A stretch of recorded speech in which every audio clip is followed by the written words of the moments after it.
the Panasonic Cup trial between Brisbane and Northern Rivers.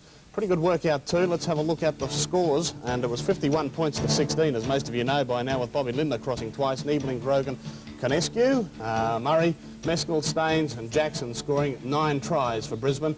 Scott, 7 goals, and there was a field goal to Jackson as well. For Northern Rivers, 3 tries, and that would worry the coach and the captain a little bit, I would say. Northern Rivers finishing up with 16 points.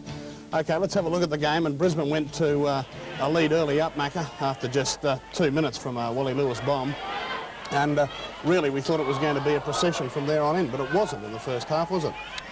No, Paddy. I didn't like the defensive capabilities of our players. I think they were a bit too lax, especially around the rucks there, where Bradley Garrett was allowed to just more or less just run his own race as far as organising his forwards are concerned. And as you said earlier, they did score 3 soft tries through our forwards. We can't afford that latitude against the likes of the Sydney teams. There's Jackson Struddy, who had a great game. That pass was forward. That was a try disallowed. But he did have a good match, and Conescu, who we just saw taking the ball again there now, also went pretty well, didn't he? I thought probably our best player on the field was Mark Murray. I've been critical of Mark over the last couple of years because he doesn't seem to want to run with the ball. That was the first time I've seen him this year, but his attitude towards the game, really impressed me. And if he can continue that type of form, I think he's a certainty for the Kangaroos. Yeah, I agree with you. It's right through the season, not just the other night, Macca. He has been taking the ball up a lot more. Perhaps he added responsibility at Redcliffe.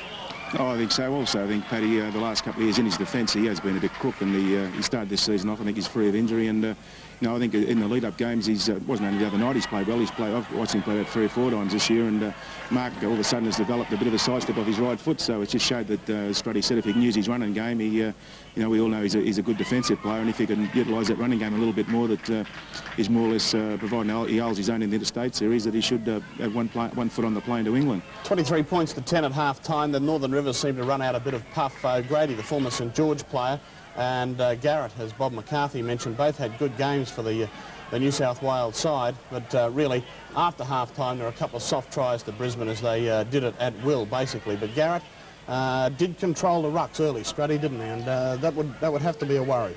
He was allowed to dance around. I think the Brisbane players really didn't talk about the Tweed side before the game, and so the players were allowed to do what they were allowed.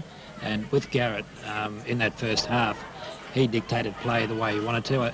I'd say at half-time Barry would have said, we've got to put this guy to the ground, which they did in the second half, and when Garrett couldn't move in that second half, the whole Tweed side just fell to bits. That's right. Brisbane went on to score 28 points in the second session, just the 6 points for Tweed, a late try for them. And as I said, 9 tries, 7 field goals. I think the match did serve its purpose to a certain extent, Pat. Coach Barry Muir wanted a nice hit out before the Manly game, and while our defence wasn't all that good, I think it proved that there was a lot of combination in our attack, and also no one really got hurt in the run. So it was beneficial to Barry Muir in that regard. I think that playing this game is more beneficial than having 4 or 5 training sessions, and I think while Barry's a bit disappointed with some of the defensive plays, the capabilities in the game, it was more or less compensated by the fact that there was good attack. OK, well, we're going to have a chat to you a little later on. I know you can't give much away. You're a Brisbane selector. You've got to sit down tonight, and you've got a very tough task in front of you, picking the team for the Manly-Warringah game.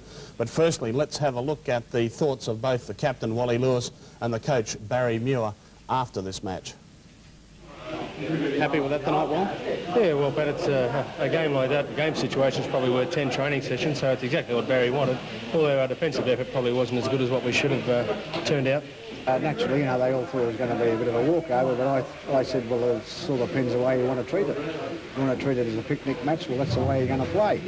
And, I was a bit disappointed earlier about the defence. We weren't moving up, and the result at half-time, I had to give them a bit of a razzle-dazzle. And, till the game hasn't changed for 40 years, if you don't defend, you lose the game.